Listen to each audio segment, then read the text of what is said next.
मंच पर उपस्थित उत्तर प्रदेश विधानसभा के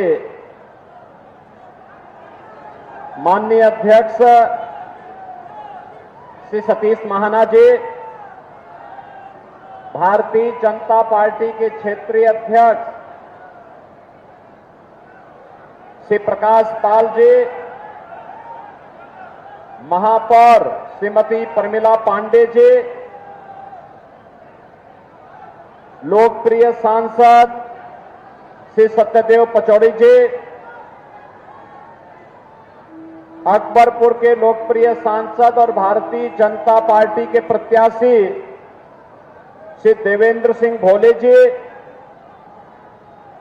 कानपुर से भारतीय जनता पार्टी के लोकप्रिय प्रत्याशी श्री रमेश अवस्थी जी, माननीय विधायकगण श्री महेश त्रिवेदी जी, सुरेंद्र मैथानी जी, सलील बिश्नोई जी, अविनाश सिंह जी, भारतीय जनता पार्टी के सभी सम्मानित पदाधिकारीगण, जनप्रतिनिधिगण और भारी संख्या में उपस्थित कानपुर नगर और अकबरपुर से जुड़े हुए मेरे सभी उपस्थित बहनों और भाइयों, मैं इस पावन धरा को, जिसे मां गंगा का आशीर्वाद प्राप्त हो, जहां पर मां गंगा के आशीर्वाद से उर्वरता भी है और उद्यमिता भी है, क्रांति की धरा भी है और देश की विकास की ऊर्जा को भी आगे बढ़ाने वाली धरा है। ऐसी पावन धरा को कोटि कोटि नमन करते हुए आप सभी बहनों और भाइयों का मैं हृदय से अभिनंदन करता हूं, स्वागत करता हूं। बहनों और भाइयों, लोकसभा चुनाव का चतुर्थ चरण का प्रचार आज सायंकाल बंद हो जाएगा। 3 चरणों के चुनाव हो गए हैं। 285 लोकसभा सीटों पर चुनाव संपन्न हो चुके हैं और चतुर्थ चरण में कानपुर और कानपुर देहात की जनता को भी निर्णय लेना है। बहनों और भाइयों, पूरे देश के अंदर वर्तमान में एक ही स्वर गूंज रहा है और वह है कि फिर एक बार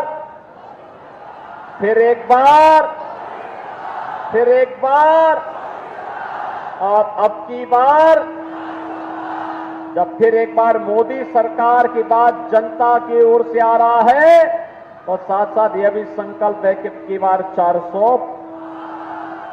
400 पार में ये दोनों लोकसभा सीट भी होंगी। 400 पार में कानपुर भी और अकबरपुर की सीट भी होगी। आप सहमत हैं ना? सभी लोग सहमत हैं? बहनों और भाइयों, ये अचानक देश के अंदर ये उत्साह अचानक नहीं दिख रहा है। 10 वर्ष में मोदी जी ने बिना रुके, बिना टिके, बिना थके देश की जो अहर्निश सेवा की है, आज उसका परिणाम हम सबके सामने है।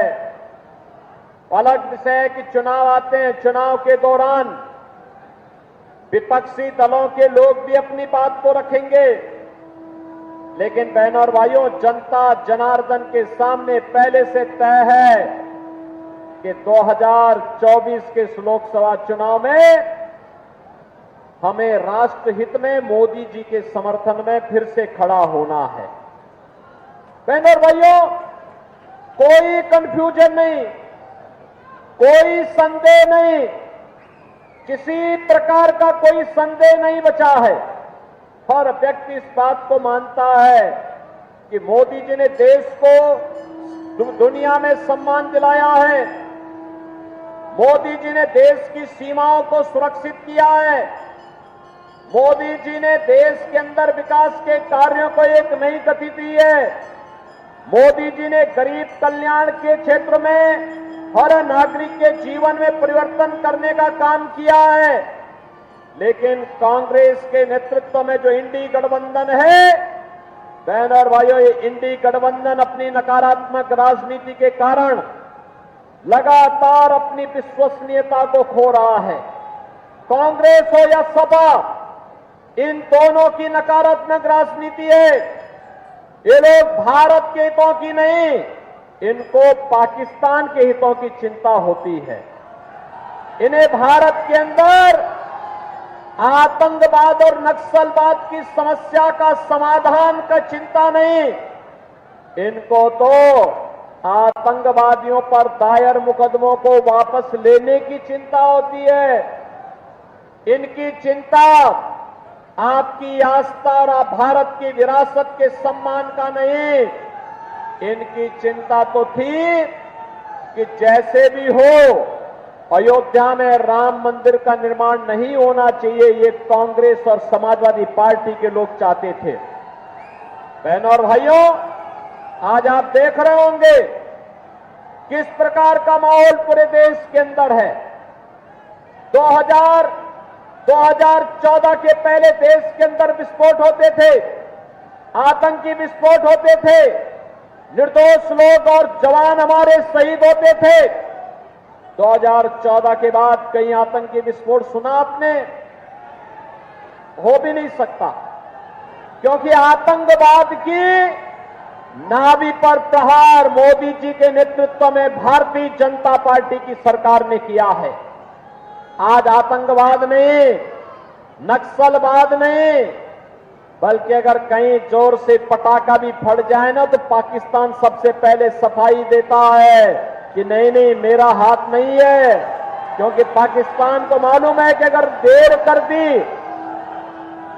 कर दी तो कहीं लेने के देने न पड़ जाएं। ये नया भारत है, छेड़ता नहीं है, लेकिन कोई छेड़ता है तो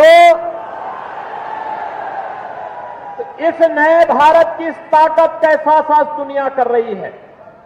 और इसलिए बहनों और भाइयों, आज जब दुनिया के अंदर हमारा सम्मान बढ़ा है, सीमाएं सुरक्षित हुई हैं, विकास के नए नए कार्य हो रहे हैं, और कानपुर को तो क्या कहना, हाईवे भी, एक्सप्रेसवे से भी और मेट्रो की सुविधा के साथ साथ डिफेंस कॉरिडोर की सुविधा भी आपको यहां प्राप्त हुई है।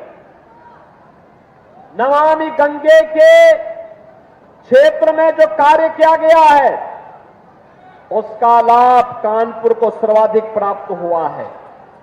अब हम भी कह सकते हैं कि हमारी विरासत की प्रतीक मां गंगा अविरल है, निर्मल है। कानपुर के सीसा मऊ में और जाजमऊ में गंगा की धारा को अविरल और निर्मल करने में भारतीय जनता पार्टी की सरकार ने सफलता प्राप्त की है। बहनों और भाइयों, आज IIT, IIM, AIIMS, IIIT, NIT और हर घर नल की जैसी योजनाएं भी देश के अंदर लागू हो रही हैं। और गरीब कल्याणकारी योजनाओं की तो कोई गिनती ही नहीं। देश के अंदर 80 करोड़ लोग फ्री में राशन की सुविधा का लाभ प्राप्त कर रहे हैं। 50 करोड़ लोगों के जनधन अकाउंट, 60 करोड़ लोगों को आयुष्मान भारत की सुविधा। और बहनों और भाइयों, केवल यही नहीं, अन्नदाता किसान के लिए किसान सम्मान निधि है। हर गरीब के घर में शौचालय का निर्माण हुआ है। स्वस्थ ईंधन के रूप में LPG के सिलेंडर 10 करोड़ परिवारों को मिले हैं, तो 4 करोड़ लोगों को घर भी मिले हैं। बहनों और भाइयों, विकास और गरीब कल्याण के साथ साथ स्वतंत्र भारत की पहली सरकार है जिसने बिना रुके, बिना डिगे, बिना थके, अनवरत कार्य करते हुए आपकी चलते हैं दिल्ली।